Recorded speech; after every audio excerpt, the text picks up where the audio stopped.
So, I'm going to be introducing some concepts. I've already introduced some, but I'm going to be introducing some more concepts in how we think about what's going on for kids when there's a man, and it may not be their dad. It may be their stepdad, or it may be a mom's partner that they don't have any kind of father-child relationship with, who's abusing their mom. So, first of all, they get injured emotionally in a lot of different ways. So, it's not just the fact that they're seeing and hearing the times when he's assaulting or threatening their mom. But it is really traumatic for them when they see and hear those assaults.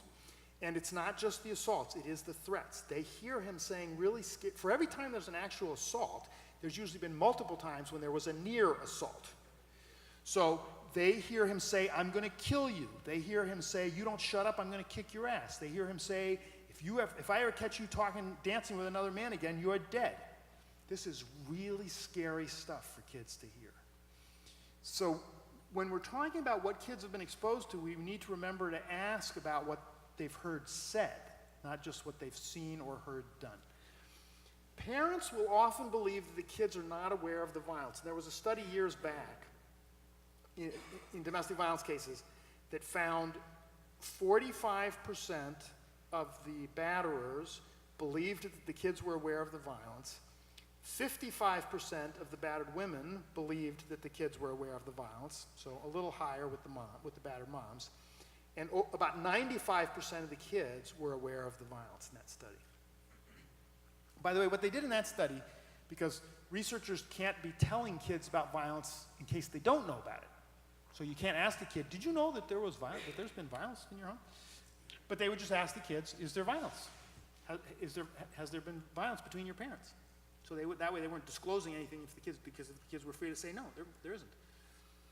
But 95% of the kids in that study, I think it was, if I'm remembering right, it was higher than 95%. It was a study that was done at Children's Hospital in Boston. But anyhow, well up into the 90s, the kids said yes. So whatever the parents may believe, the kids do know.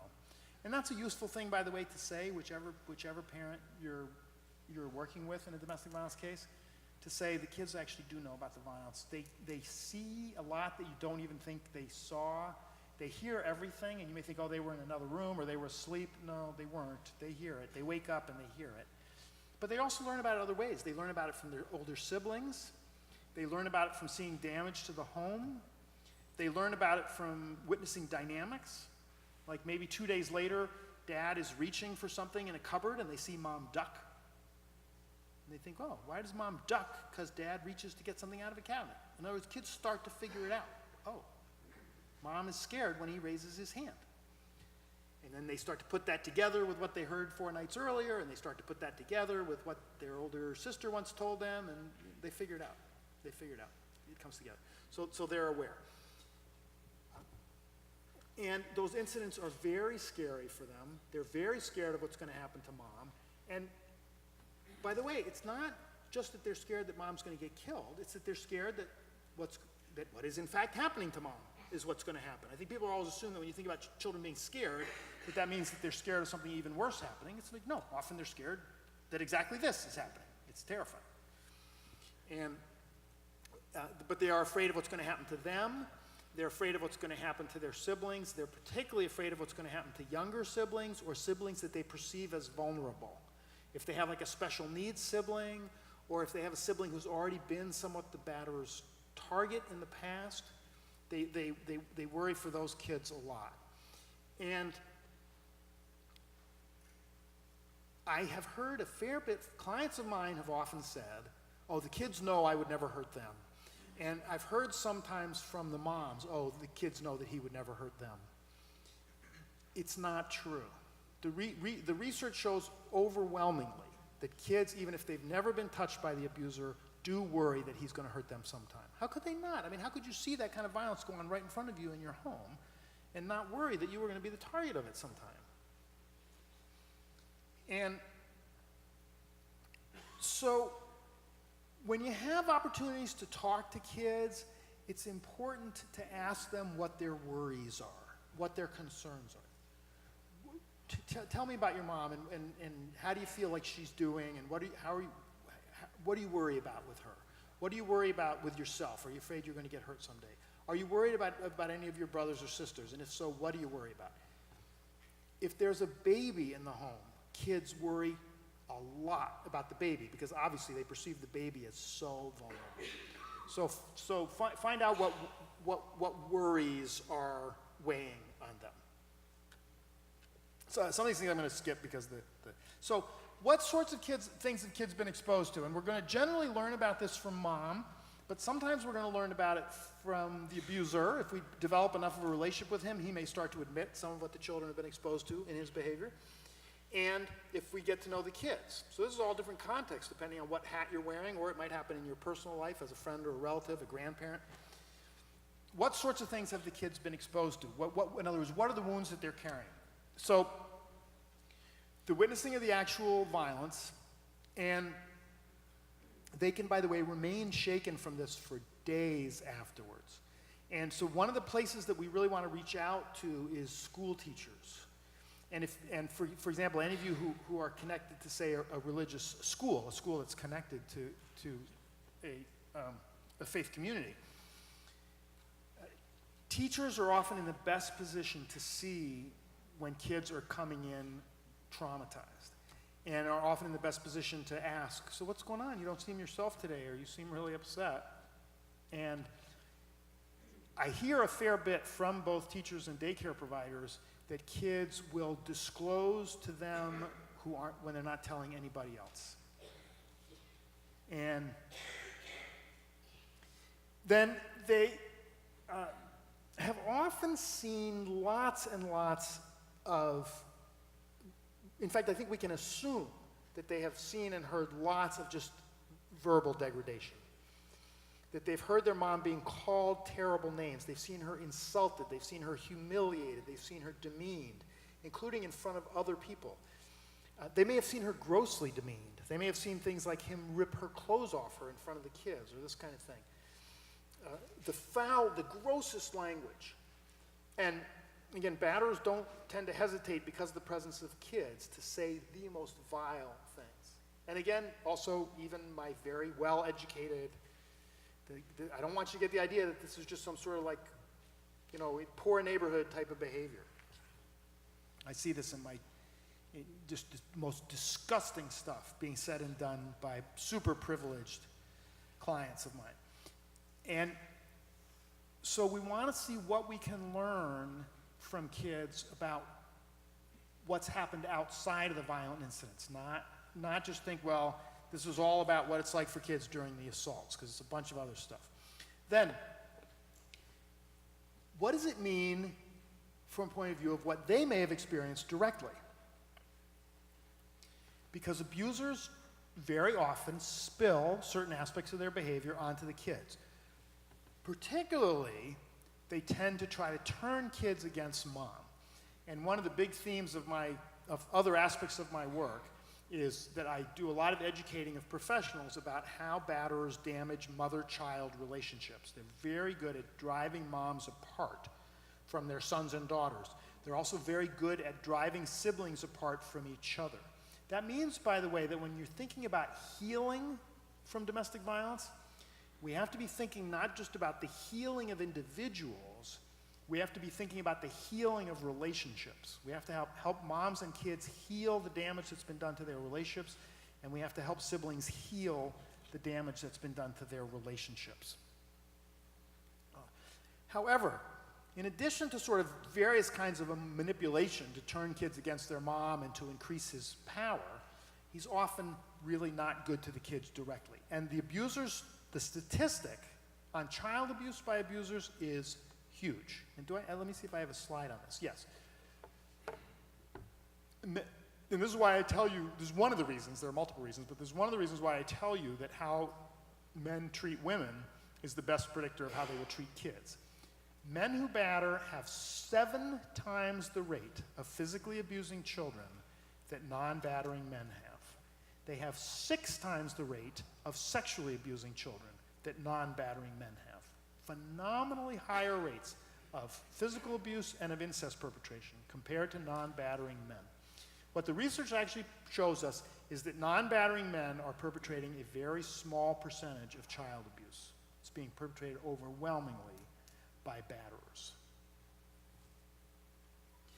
And kids are also suffering from their awareness that this physical and sexual abuse is happening to their siblings. So these are additional questions that we need to ask when we know it's a domestic violence case, that we know kids have been witnessing, hearing, learning about this violence towards their mom. Has it been happening? Have you been getting hit? Have you been having your boundaries violated in any kind of way? Has it been happening to your siblings? There is no evidence that kids whose mom is battered are at higher risk of being sexually abused by her than other kids. They are at somewhat higher risk of being physically abused by her than other kids. In other words, battered women do have a higher rate of hitting children than non-battered women do. It doesn't jump 7 times like it does for the batterer. The research suggests that for the battered woman, it jumps something like 1.5 to 2 times. That's still a very significant increase. So kids may be at increased risk that they're being hit by the mom, not just by the batterer. And there's a whole, that would be a whole subject in itself. Why does the rate of physical abuse by battered women go up compared to non-battered women? It's a whole complicated subject that I don't have time to go into. In cases where mom is a safe parent, mom is going to be our prime ally in figuring out how to help those kids.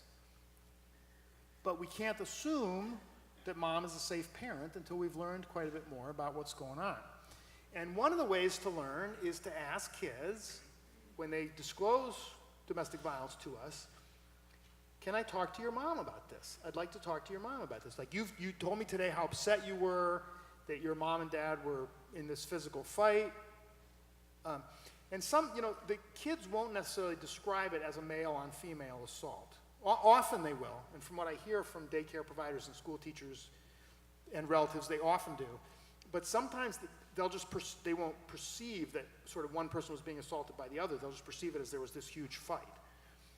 And when we look into it, we usually find out it was not just a big mutual brawl. That's actually very much the exception. But kids may report, my dad or my stepdad was hitting my mom, or they may just report there was a big physical fight.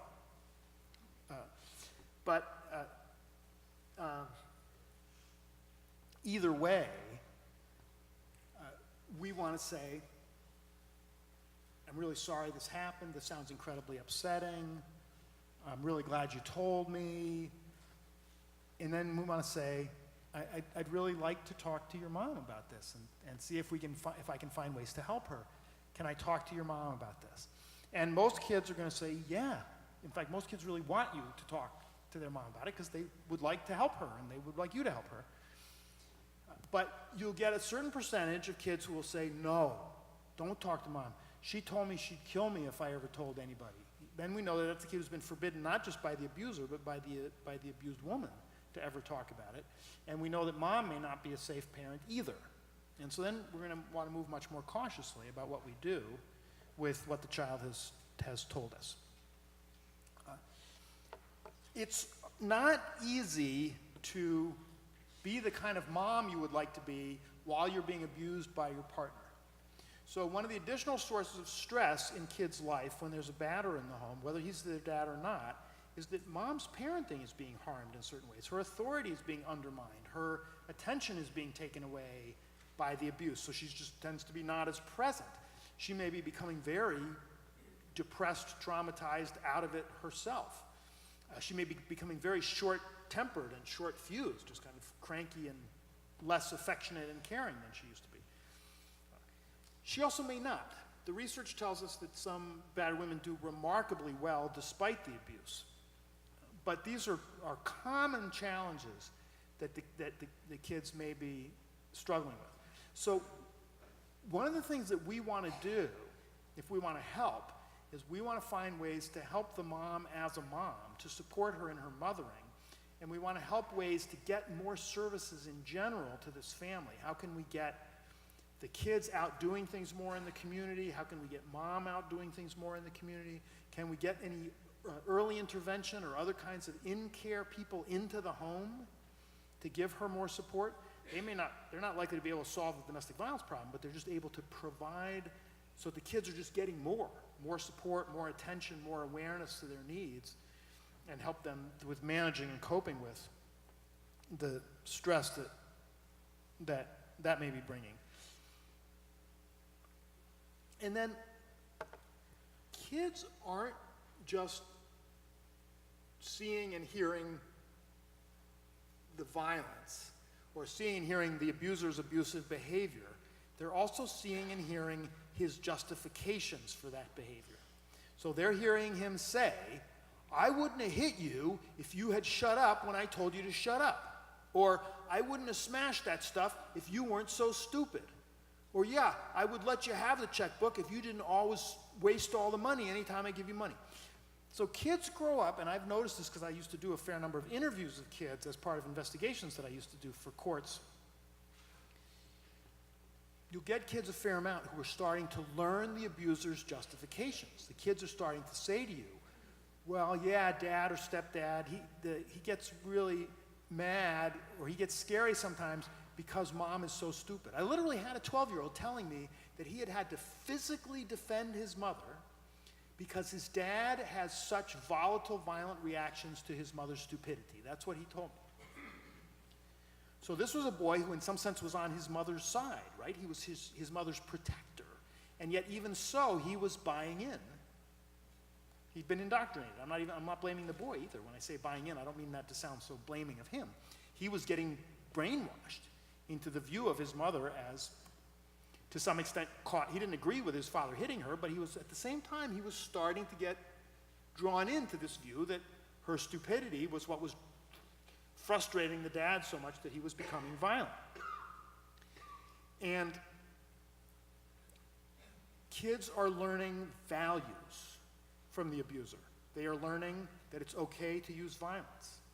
They're learning that you're not responsible for your own actions, right? Because they're hearing him saying all kinds of times, well, you made me do it. Well, if dad's not responsible or stepdad's not responsible for his actions, then I'm not responsible for mine. This is one of the things I try to use, by the way, when I'm working with abusers. I try to say, you want your kids to grow up to to accept responsibility for their own actions, right? And any abuser will tell you, of course I want my kids to grow up to be responsible for their own actions. And then I say, and you know what? You're doing stuff around the house all the time that's teaching them that they're not responsible for their own actions. So it's a point you want to make it's a really important point to make with offenders and to work on, press them about and work on with them. And he's learning, kids are learning to some extent, not just boys and girls are learning that females are inferior to males. He doesn't have to say it. He's communicating it by example. In fact, he may insist that he doesn't believe it. I've had some battering clients that were Mr. Feminist in their political views, but they're still teaching their kids contempt for women because of how they're treating these kids' mom.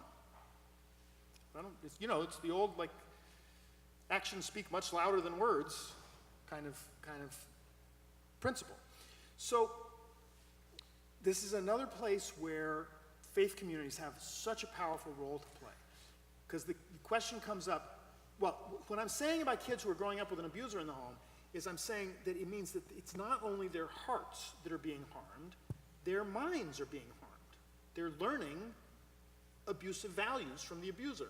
And their mother is probably trying to unteach that stuff, but he's the powerful one in the home, and whoever's the powerful one in any situation, their opinions carry more weight.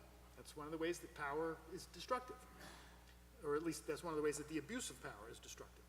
And so I keep asking the question everywhere that I'm speaking. I keep asking the question, where are these kids going to learn values to counteract the unhealthy values that they're learning from the abuser?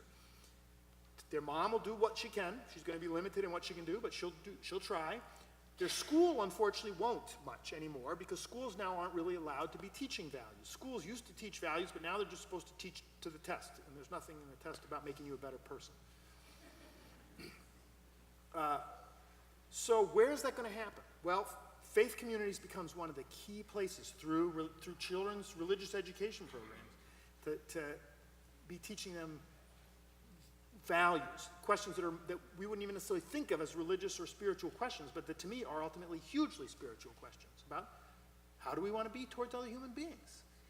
How do we want males to look at females? What does respect and equality look like? How do we want to deal with someone who's upset? How do we want to deal with someone who disagrees with us? How do we want to share power in an organization or a family? How do we want to make decisions so that everyone has a say? These are really, really key questions. So I have to wrap up. Similar wrap up to what I did with the other part I want to do with this part. So just a couple key concepts, right? That we want to understand that it's not just the kids are being harmed by the violence, but they're being harmed by a bunch of other things about the fact that they're being exposed to this abuser, which also means that breaking up won't solve the problem because they're going to continue to be exposed to him through their visitation with him. And so we have to start reducing, we have to bring about family law reform so that we start having batterers given much shorter programs of visitation. Kids usually do need to see their dads, but we need to make those visits much more often supervised, and we need them to be of shorter duration, and they need to be of shorter duration permanently. Not of shorter duration for 6 months, and then, oh, we'll let him start having a normal schedule. They need to be of shorter duration unless he changes, and that's fine if he does, but most abusers unfortunately don't. We want to understand that kids are not just being hurt as individuals, but they're also having their relationships with their moms harmed and their relationship with their siblings harmed. So we want to look for ways to increase the support for kids, but we also want to look for ways to support their relationships with their moms and their relationships with their siblings. And then, as I was thinking this morning about a whole bunch of issues in entitlement and privilege and abuse and who has the power and who abuses the power, and somebody was talking about sort of the role of faith communities in comforting the afflicted. I just wanted to say that I do feel that faith communities have a very important role to play in comforting the afflicted, but that I feel that faith communities have just as important a role to play in afflicting the comfortable. And so I really want us to go forward with that principle of comforting the afflicted and afflicting the comfortable. Thanks a lot for coming.